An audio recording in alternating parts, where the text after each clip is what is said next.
self-check 8.16, which is PointClient. The PointClient program is supposed to construct 2-point objects, and it's going to translate each and then print their coordinates. Our expected output is the following. We want to finish the program so it runs properly. So this is our public class PointClient. This is our main kind of method right here where everything is being printed out, right? And this is the class that we are referencing. It's made up.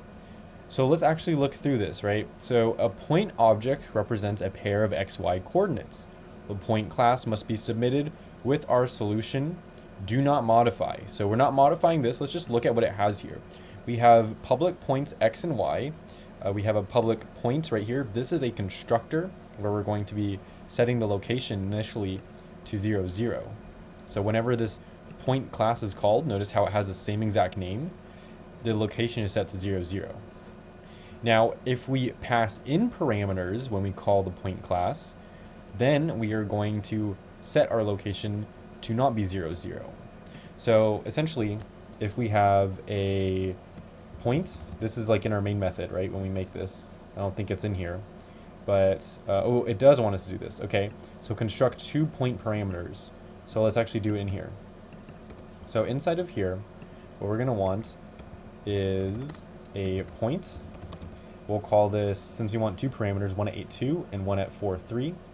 We're gonna do, we'll just say 8.2. ET for 8.2 is equal to new point. And then inside of here, we're gonna pass in 8 and 2. So that means when we look in here, we're gonna be skipping over this. We're going to this constructor, which has variables in it, okay? That's super important to know, your constructors. These both are constructors, one just has parameters in it. Let's make the other one also while we're at it.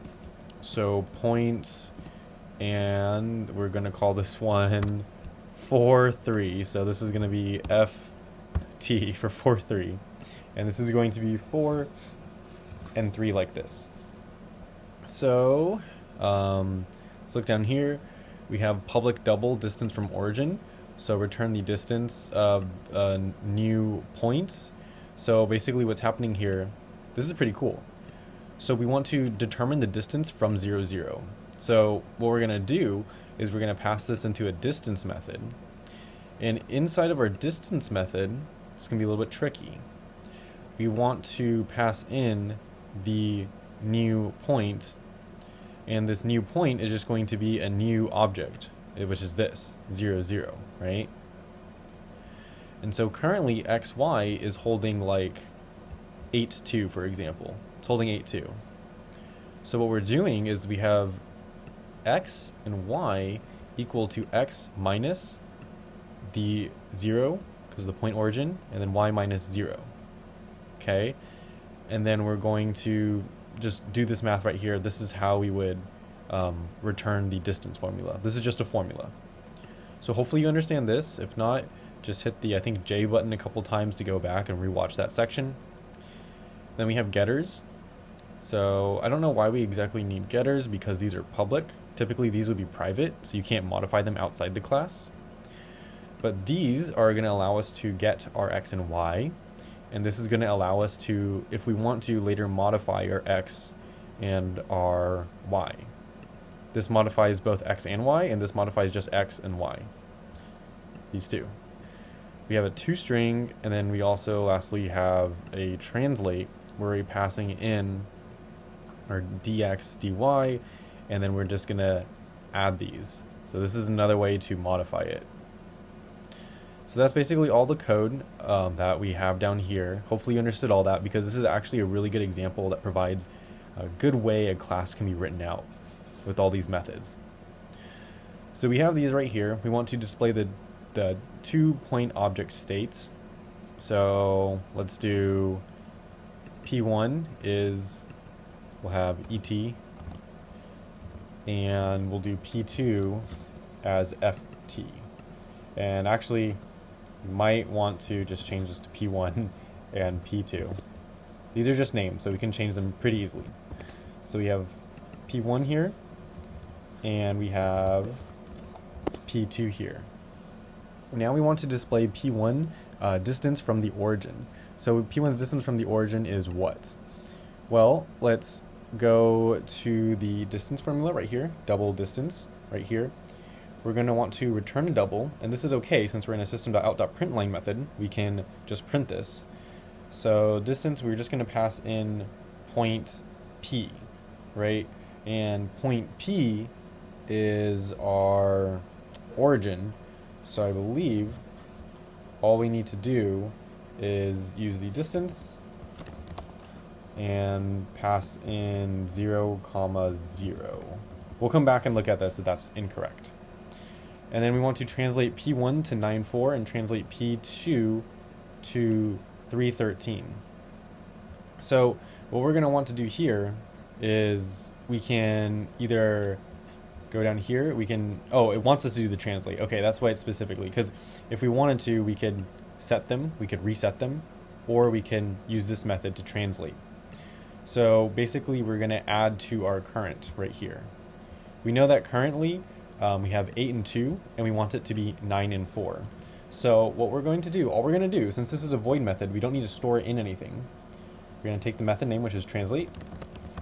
Translate, we want to add, because it was 8, 1, and then 2.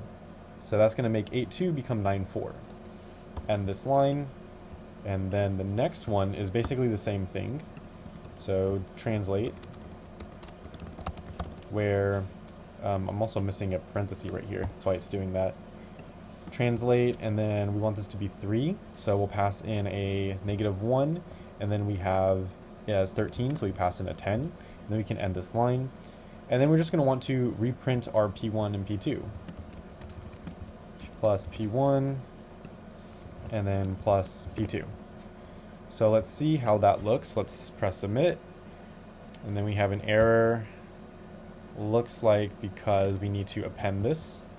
So we can't just have that floating out afterwards. And so the error that I got for these two, it's pretty simple. It's because you actually have to have the whichever object you have right here in front of it, because that object is associated with this method. You can't use this method without this object right here. So we have p1.distance, and we have p1.translate, and then also p2.translate. You can't do it without that. Otherwise, it's just gonna, you're just gonna be able to do it whatever, there's no rules. So those are super important. So make sure you have that.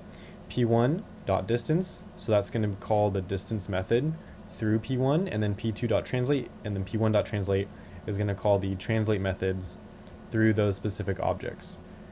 So distance in method distance in class point cannot be applied to the given types. If we look back at here, at distance point P, okay, so instead of passing in this 0, 0, like I said earlier, if we just make a instance of this class and we don't have anything passed in, it'll automatically set the location to 0, 0.